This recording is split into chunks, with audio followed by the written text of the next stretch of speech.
वफादारी की लत ने दिया मुझको धोखा। वफादारी की लत ने दिया मुझको धोखा। मैंने जुर्म कोई संगीन नहीं किया। और इस बार की होली गुजरी ऐसे। इस बार की होली गुजरी ऐसे कि ढेरों रंगों ने भी दिल को रंगीन नहीं किया। दिल को रंगीन नहीं किया। तो गाइज राइटर राज व्लॉग में आपका स्वागत है, वेलकम है। जय श्री राम, हर हर महादेव। आज का अपना टॉपिक है किताबों में लिखी हुई कुछ ऐसी धार्मिक चीज़ों से जो यहाँ ज़िंदगी को नरक बना के, जितने जी ज़िंदगी को नरक बना के और आसमान में स्वर्ग या जन्नत देने का वादा करते हैं। ठीक है, धार्मिक होने का अर्थ सबसे पहले तो ये नहीं है कि आप लिखी हुई बातों को मानो। भगवान ने बुद्धि क्यों दी है, भगवान ने अलग अलग अवतार क्यों लिए हैं? इसीलिए तो लिए हैं क्योंकि हर इंसान ने अपने अपने अकॉर्डिंग धर्म को बना लिया है। मेरे मतलब पर्सनल जो अनुभव है उनके अनुसार मैं ये लिख दूं कि सभी लोग बुरे हैं, और अगर एक जाति बुरी है, एक जाति ऊंची है, एक जाति नीची है, वो मेरे पर्सनल अनुभव है। उनके अनुसार मैं ये लिख दूं कि भगवान ने ऐसा कहा है। भगवान ने अगर ऐसा कहा होता, भगवान ऐसा कभी कह सकता है? किसको कह के गया है भगवान कि ये छोटा है, ये बड़ा है, ये ऊंचा है, ये नीचा है? किसको कह गया है? भगवान ने तो जात पात को, इंसानों को इंसानियत सिखाया, जात पात को दूर करना सिखाया है। कब कहा है भगवान ने कि यह जात छोटी है, ये जात बड़ी है, या फिर ये धर्म बड़ा है, ये धर्म छोटा है? कब कहा है भगवान ने? या फिर ये जेंडर ऊंचा है और ये जेंडर नीचा है? किसने कहा है?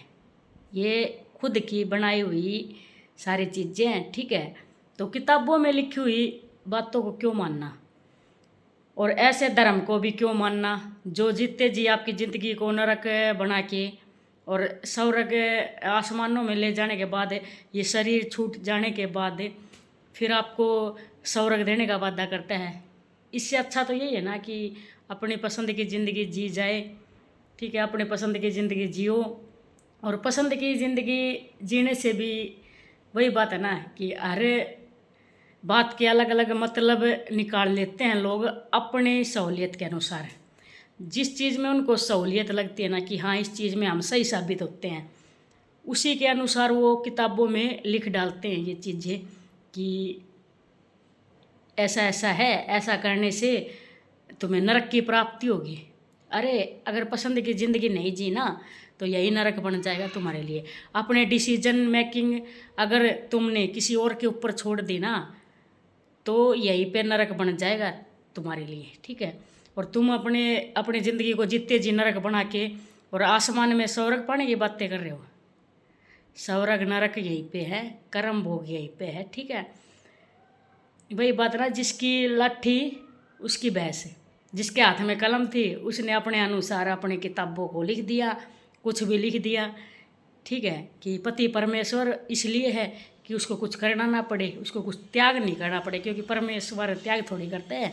और पत्नी देवी इसलिए है क्योंकि उसको सब त्याग करने पड़े। ठीक है, ये कोई बात है? खुद की बुद्धि इस्तेमाल करो ना। भगवान को मानो, भगवान ने जिसको बनाया है उन इंसानों की बातों को मत मानो। उन इंसानों की लिखी हुई बातों को मत मानो कि ये जात ऊंची है, ये बड़ी है, ये छोटी है, ये ऐसे है वैसे है। ये नहीं किया तो तुम्हें नरक की प्राप्ति होगी। अगर ऐसा अपनी पसंद की ज़िंदगी जी ली तो तुम्हें मरने के बाद ये भोगना पड़ेगा, ये भोगना पड़ेगा। अरे तुमने अपनी पसंद के डिसीजन अगर नहीं लिए ना तो इसी जन्म में तुम्हें बहुत कुछ भोगना पड़ जाएगा। ठीक है, कोई भी हो, जेंट्स, लेडीज, पुरुष, महिला, लड़का, लड़की, स्ट्रेट, होमोसेक्सुअल, लेस्बियन, गे, कोई भी इंसान हो, हर इंसान को अपने तरीके की ज़िंदगी जीने का हक है। ठीक है, जियो अपने अपनी पसंद की ज़िंदगी जियो। भगवान को मानो, भगवान को मानने वालों को नहीं। क्योंकि वो आपको अपने अकॉर्डिंग बताएंगे, जो कुछ बताएंगे अपने अनुभव के अकॉर्डिंग, अपनी सोच के अनुसार होता है हर इंसान, ठीक है। तो वो अपनी सोच के अनुसार ही बातें बताएगा आपको। वो कभी मतलब एक यूनिटी ने इकट्ठा होके और कुछ रूल रेगुलेशन क्रिएट कर दिए, किताबों में लिख दिए, तो क्या वो भगवान की लिखी गई बातें होगी? भगवान ने कब कहा कि स्त्री पुरुष से निचला जेंडर है? भगवान ने कब कहा कि लड़की का हक नहीं होता बाप के घर में? ठीक है। भगवान ने कब कहा कि पुत्र ये मुक्तिदाता होते हैं? कब कहा है भगवान ने ये चीज़ें? वो मुक्तिदाता इसलिए हैं, अगर सब कुछ बाप का हड़प रहे हैं तो बाप का क्रियाक्रम पिंड दान सब कुछ करना भी इसको पड़ेगा। जिस घर में बेटी ब्याही है वो क्यों करेगा भाई? उसको कुछ मिला है जो वो करेगा? जो सब कुछ खा रहा है बाप के नाम का वो करेगा। तो इसलिए ये चीज़ें बना दी गई कि बेटा मुक्तिदाता होता है, बेटी पराया धन होती है, ठीक है। बेटे एहसान करते हैं पैदा होके और बेटियों पर एहसान किया जाता है पैदा करने की परमिशन देके, हैं? ऐसा भगवान बोल सकता है? ऐसा चूतियापा भगवान कर सकता है क्या? भगवान हो या कोई भी हो, किसी भी धर्म का इष्ट हो, ऐसा चूतियापा कर सकता है जो एक को ऊंचा बताए एक को नीचा बताए? भगवान ने कोई भेदभाव नहीं किया। जो कमज़ोर है उसको दबाते हैं लोग, जो ताकतवर है वो अपनी पसंद की ज़िंदगी जी रहा है, अपने रूल रेगुलेशन क्रिएट कर रहा है और उस दूसरों को ऊपर थोप रहा है, ठीक है। ये बात है। भगवान ने किसी के साथ भेदभाव नहीं किया और मैं भगवान को मानता हूँ।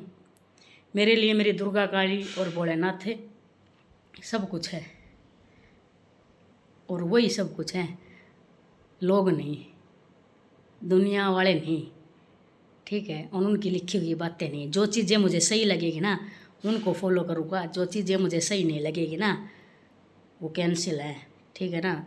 बगावत भगवान का भी कर सकता है क्या भेदभाव? ठीक है, इंसान ने कह दिया तो वो भगवान हुआ है। यही मार खाते हम। अपनी पसंद की ज़िंदगी जियो, यहीं पे स्वर्ग है यहीं पे नरक है।